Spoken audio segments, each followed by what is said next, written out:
표에 있는 것처럼 체납 처분의 유예라는 말을 압류, 매각의 유예로 바꾸시면 돼요. 그 다음에 체납 처분이라는 말 자체를 강제 징수로 바꾸시면 돼요. 그걸 바꾼 게 제가 다 해놓은 거예요. 지금. 그래서 그 부분은 밑줄로 다 그어놨으니까 이렇게 여러분이 바꾸시면 되고요. 지금 볼게 3번에 괄호 2번입니다. 담보 제공을 요구할 수 있죠. 원칙은. 요 체납 처분 유예하면 나도 아직도 압류 매각을 유예하면서 그지같이 바뀌어가지고 체납 처분은 얼마나 편해. 압류 매각을 유예하면서 또 화를 냈어요. 새해 첫 화예요. 사실 이 개정을 준비하면서 나 혼자 욕 더럽게 많이 했어요. 참 이걸 어떻게 전달을 해드려야 될까. 프린트 보고 다들 기절할 텐데. 기절 안 했어요? 토 안 했어요? 뭐 별로 생각 없어요? 개정이 돼도 나는 겉대니 이겨나갈 수 있어. 소문은 들었을 거예요. 어떤 부분들이 개정이 됐는지. 자, 어쨌든 다시 내용 들어올게요. 이 압류 매각의 유예를 해주면서 세관장이 불안하니까 담보를 제공하게 할 수 있습니다. 그게 원래 원칙인데 뭐 담보를 제공하게 할 수 있는 게 원칙인데 그래서 세관장이 나한테 담보 제공을 요구를 한 거예요. 근데 나 진짜 정말 아무것도 없어. 나 빈털털이야. 토지도 없고 선박항공기도 없고 국채지방채도 없고 나 아무것도 없어. 나한테 은행이 보증도 안 서줘.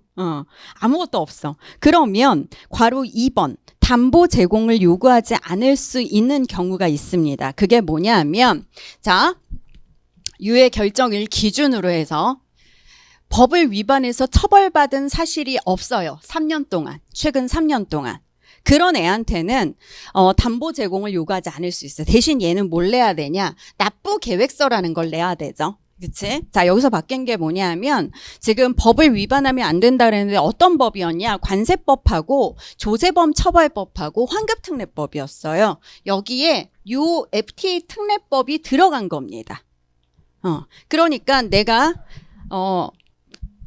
압류 매각의 유예를 신청해서 압류 매각의 유예가 됐어요. 근데 세관장이 담보 제공을 요구해요. 집도절도 없어요. 그래서 담보 제공을 안 하고 싶어.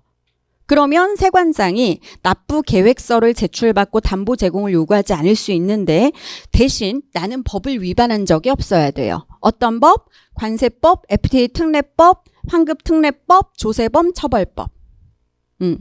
요 4개의 법을 최근 3년간 유예 결정일 기준으로 최근 3년간 위반한 적이 없어야 됩니다. 이거 2년 아니에요.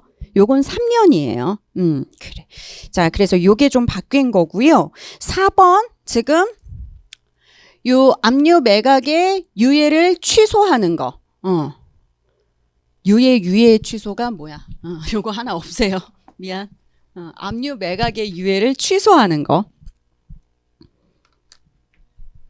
그 취소 사유가 동그라미 1번부터 쭉 나오죠. 바뀐 게 뭐냐면 동그라미 1, 2, 3 그대로고요. 동그라미 4번 넘어갈게요. 동그라미 4번에서 지금 바뀐 게 니은하고 리을이에요. 니은하고 리을.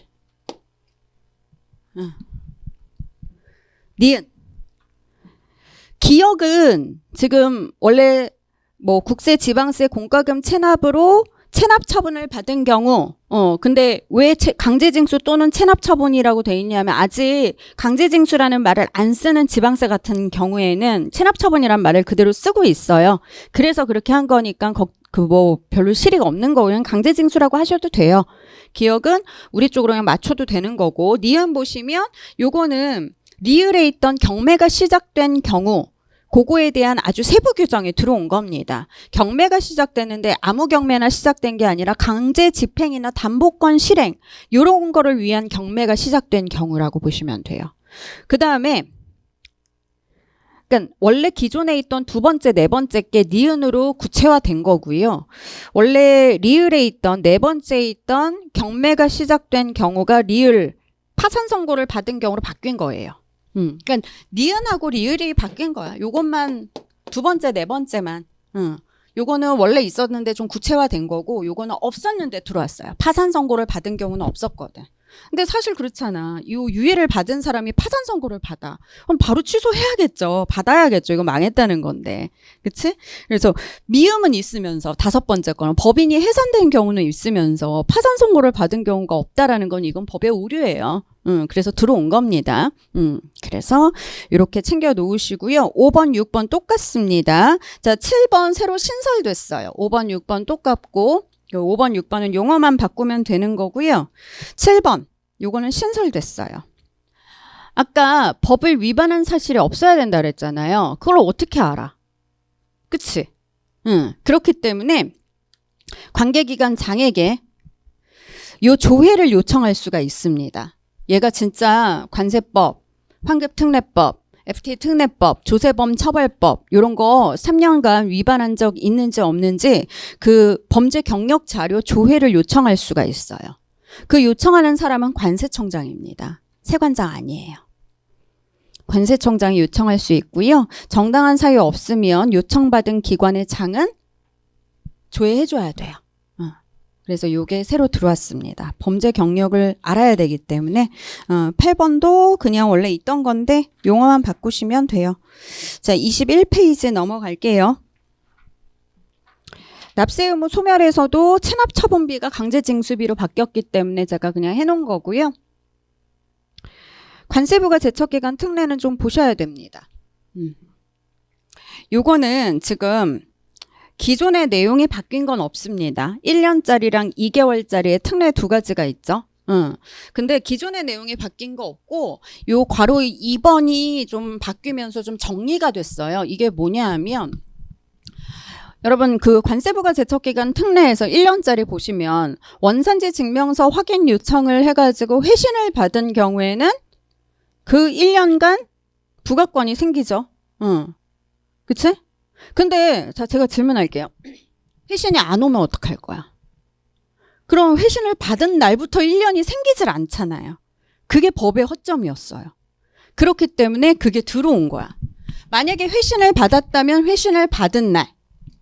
회신을 못 받았어. 근데 여러분 FTA 특례법 보시면 1차 하시는 분들은 보셨을 텐데 보시면 아시겠지만 회신 기간이 있습니다. 언제까지 회신해줘라. 우리 막 15, 2, 30, 150 막 이러면서 외웠었잖아. 그래요. 쪽팔려. 자, 새해 첫 춤이에요. 자, 그래서 회신 기간이 딱 정해져 있었잖아요. 그 회신 기간이 종료된 날. 한마디로 이거는 회신 기간이 다 되도록 회신이 안 온 거죠. 회신을 받게 되면 이날 기준으로 1년간. 만약에 받지 못했다. 그럼 회신 종료된 날부터 1년간이란 얘기예요. 그래서 뭐라고 얘기하냐? 이 둘 중에 지금 먼저 보시면 먼저 도래하는 날부터 1년. 이렇게 얘기를 합니다. 먼저 도래라는 말이 이제 두 번째 생겼네요. 우리 보세건설장 관세부가 제척기간에서도 먼저 도래라는 말이 있었잖아. 여기서 또 생겼네요. 어쨌든 회신을 받거나 혹은 회신 기간이 종료되거나 둘 중에 먼저 도래된 날부터 1년간 세관장한테 부가권을 줄 거예요. 그래서 내가가 아니라 외국의 발급기관이 회신 기간이 종료되도록 회신을 안 해줘. 그래서 오늘 종료가 됐어. 그러면 사실 결론적으로 세관장은 어떻게 해야 돼요? FTA 세율 적용 못 해주는 거죠. 그쵸? 그래서 경정을 해야 된단 말이야. FTA 세율로 수리를 해줬기 때문에. 경정을 하려면 부가권이 있어야 되는데 지금 회신을 받은 날부터 1년이라 그랬잖아. 없을 수도 있어요. 그러니까 회신 기간이 종료된 날부터 1년간 부가권 생긴다라는 겁니다. 그래서 이 괄호 2번으로 이제 좀 그 회신에 대한 자세한 규정을 만들어 준 거예요. 나머지는 똑같아요. 나머지는 별로 어렵지 않죠. 그치? 그래. 자, 됐습니다. 그 다음에 22페이지에 있는 거. 맨 위에 표는요. 납세 고지, 납세 독촉, 납부 최고를 포함한다. 이거 보면 뭐 생각나요? 징수권 중단 사유. 그게 이제 납부 독촉. 미안. 동그라미 1번 내가 잘못했다. 그 납세 고지 개정 후가 납부 고지죠. 제가 잘못했어요. 납부고지. 납세고지가 납부고지로 바뀐 거야. 왜 이렇게 됐냐? 그 다음에 납세 독촉이 납부 독촉으로 바뀌었어요. 그러면서 납부 최고는 납부 독촉에 같이 들어가 버린 겁니다. 그 다음에 그 두 번째 표에 있는 거는 정지기간. 관세 징수권 소멸시효 정지사유. 분할납부 체납처분 유예기간 중에 체납처분 유예기간이 압류 매각의 유예기간으로 바뀐 거예요. 됐습니다. 담보의 해제 쪽에도 체납처분비라는 말이 있죠. 강제징수비로. 그 밑에 있는 것도 마찬가지고요. 강제징수를 할 때는 강제징수비를 징수할 수 있다. 자, 22페이지 하단에 있는 건 보셔야 됩니다. 요거는 숫자가 바뀐 거예요. 괄호 11번에 있는 게 품목분류 사전심사 혹은 품목분류 사전심사 재심사까지 거쳤을 때 유효기간이에요. 3년이었죠? 원래 3년이었는데 지금 바뀐 게 어떻게 되냐? 사실 그럼 3년 지나면 못 쓴다는 얘기잖아. 3년이라는 말이 없어지고요. 품목분류가 변경되기 전까지 유효해요. 요 품목분류 사전심사나 혹은 재심사까지 걸쳐서 결과가 나왔어. 근데 품목분류 변경 사유가 생길 때가 있어요. 그치? 뭐 법이 개정이 되거나 뭐 이렇게 되면 품목분류가 변경되는 경우가 있어. 관세청장이라면 품목분류 변경할 수가 있죠. 그 변경되기 전까지는 유효하다라는 거예요. 자, 그 다음에 요거는 품목분류 사전심사했어. 재심사한 품목분류가 변경이 됐을 때 그 변경된 품목분류는 역시 3년이었어. 근데 이게 또 다시 변경되기 전까지는 유효하다라는 거지. 품목분류 사전심사를 했어. 재심사를 했어. 그럼 이거 유효기간 쭉 가는 거예요. 그러다가 이때 만약에 법이 바뀌었어. 개정이 돼서 변경이 됐어. 이때까지는 유효한 거지, 이 결과가. 이때부터 이제 다시 변경된 게 유효하게 되겠죠. 그래서 변경된 게 또 유효해. 쭉 가. 근데 또 변경사유 또 생길 수 있지. 이 변경되기 전까지는 유효하다라는 거야. 그러니까 이건 숫자로 이제 하실 필요 없어요. 3년 아니고 변경되기 전까지 유효하다. 요거 둘 다 변경되기 전까지 유효하다. 이렇게 봐두시면 됩니다. 됐어요. 자, 23페이지. 요거는 맨 위에 있는 거는 소액물품 면세에서 상용 겸품을 상업용 견본품으로 바꾸시면 되고요. 그 다음에 그 밑에 있는 박스는 이제 여행자 휴대품 2사 물품인데 요거는 먼저 말씀을 드릴 게 뭐냐면 우리 면세가 있고 감면세가 있고 무슨 물품에 대한 감면세 그 다음에 무슨 감세가 있었죠. 감면세 감세가 다 감면으로 바뀌었어요. 그러니까 재수출 감면세가 아니라 이제 재수출 감면. 손상 감세가 아니라 손상 물품에 대한 감면. 해외 인가공 물품 등의 감세가 아니라 해외 인가공 물품 등의 감면. 이렇게 이름이 다 바뀌었어요. 자, 그래서 지금 보시면 여행자 휴대품 2사 물품 등의 감면세가 아니라 감면 이렇게 해놨죠. 타이틀에.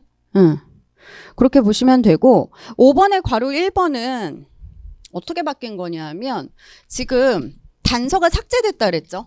이 단서가 뭐냐 하면 여기 지금 승무원 휴대품인데 기획재정부령으로 정하는 물품은 제외한다 이렇게 돼 있어요. 그 제외한다라는 규정이 삭제가 되고 요로 들어갔어. 요렇게 기획재정부령으로 정하는 기준에 따라 요 기준은 나중에 개정이 될 겁니다. 기대가 됩니다. 자, 어쨌든 그래 별 볼 일 없다라는 얘기를 하고 싶은 거야. 요거는 별 볼 일 없는 거예요. 요거는 자, 그다음에 그러니까 요거는 감면세라고 쓰지만 마세요. 1차 하시는 분들은 뭐 전혀 문제 푸는데 지장 없는 규정이고요. 그 다음에 밑에 손상감세, 손상 물품에 대한 감면이죠. 요거는 하나 내용을 좀 보셔야 돼요. 24페이지. 손상 물품에 대한 경감액 말고요. 경감액 말고 변질 손상 사용으로 인한 가치 감소의 산정 기준은 원래 관세청장이 정했어요. 그래서 거기서 우린 멈췄단 말이에요. 가치 감소의 산정 기준은 관심이 없었어. 왜? 우리는 경감액만 관심이 있었던 거예요. 그치? 그래서 경감액은 둘 중 많은 금액으로 한다. 대통령령 그대로 있는 거고요. 자, 가치 감소의 산정 기준은 원래 관세청장이 고시로 정했는데 그 고시가 기획재정부령으로 죄다 올라왔습니다. 그래서 그 가치 감소의 산정 기준이 여기에 나온 거예요. 근데 봤더니 변질 손상 사용은 뭐를 준용한다. 사용으로 인한 가치 감소는 뭐를 준용한다. 이렇게 돼 있죠. 요게 이제 나중에 마지막으로 볼 특수물품에 대한 부분인데 그거를 이제 준용을 하는 거예요. 내용 먼저 볼게요. 변질 손상 물품에 대한 경우에는 어떻게 가치 감소를 산정을 하냐?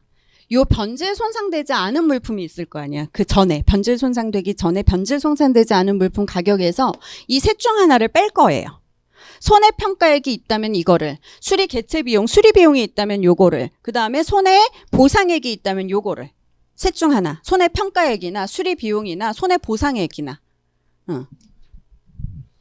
손해평가액은 감정기관에서, 그러니까 감정평가사 같은 사람이 이렇게 그거 하는 사람이잖아. 평가해주는 사람. 그렇게 평가를 해줄 거고, 그 다음에 내가 이걸 수리를 했다면 수리비가 있을 거고, 그 다음에 혹은 뭐 보상을 받았다면 보험 처리해가지고 그럼 손해보상액이 있을 거고, 셋 중 하나를 손상되기 전, 손상되지 않은 물품 가격에서 셋 중 하나를 뺄 수 있는 거예요.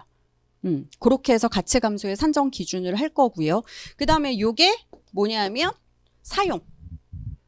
변질 손상 사용이잖아. 그래서 사용으로 인한 가치 감소는 어떻게 할 거냐? 여러분 사용했다는 건 무슨 말이에요? 중고품이 됐다는 거지. 그치? 그래서 중고 물품에 대한 지금 보시면 해외에서 수입돼 가지고 국내에서 거래되는 신품이나 중고 물품의 수입 당시 과세 가격을 기초로 해서 가치 감소분을 공제한대죠. 가치 감소분을 공제한 거. 이렇게 보면 돼. 이렇게 해서 가치 감소를 산정을 하겠다는 거예요. 기획재정부령에 규정이 올랐지만 뭔진 모르겠죠. 요것도 좀 친해져야 돼. 다만 단서 규정에 있는 내용연수가 경과된 물품은 제외한다라고 돼 있지. 내용연수가 경과됐다는 건 무슨 말이에요? 물품이 죽었다는 거예요. 그게 무슨 가치 감소가 있어. 그거는 그냥 빵이지 빵. 그러니까 그런 거는 가치 감소를 산정할 필요가 없는 거지. 죽은 아이니까. 그래요. 그래서 이 가치 감소의 산정 기준이 새로 기획재정부령으로 들어왔고요. 그 다음에 계속 이름 바뀐 거예요. 해외 임가공 감면, 학술 연구용품 감면 넘어가서 25페이지 보시면 예배용품과 식전용품을 의식에 사용되는 물품으로 바꿨네요. 이렇게 해서 종교단체의 예배용품, 식전용품이었는데 의식에 사용되는 물품 이렇게 바뀐 거고요. 그 다음에 이름 계속 바뀐 거고요. 제수출 감면세, 지금은 제수출 감면이 됐죠. 제수출 감면세에서 원래 지금 25페이지 밑에서 하나, 둘, 셋, 넷, 다섯, 여섯 번째 줄 가볼게요. 그 수입이 임대차 계약에 의하거나 도급계약 이행과 관련하여 이렇게 돼 있었어요. 근데 도급계약 말고도 수출계약 이행과 관련하여 요것도 들어온 거예요. 그래서 요거 도급계약 또는 수출계약 이행과 관련하여 이렇게 봐주시면 됩니다. 자, 그 다음에 26페이지 똑같이 체납처분비 요거 바꾸시면 되는 거고 26페이지에 있는 표 있죠? 요거를 여러분들이 이제 뭐 하시든 마시든 이제 해야 되는데 내가 해봤더니 그 장이 다 나와. 우리 관세법에 보면 운송수단 있죠? 운송수단. 6장에 나오는 운송수단. 그 부분이 이게 계속 나옵니다. 요걸 다 바꾸셔야 되는 거예요.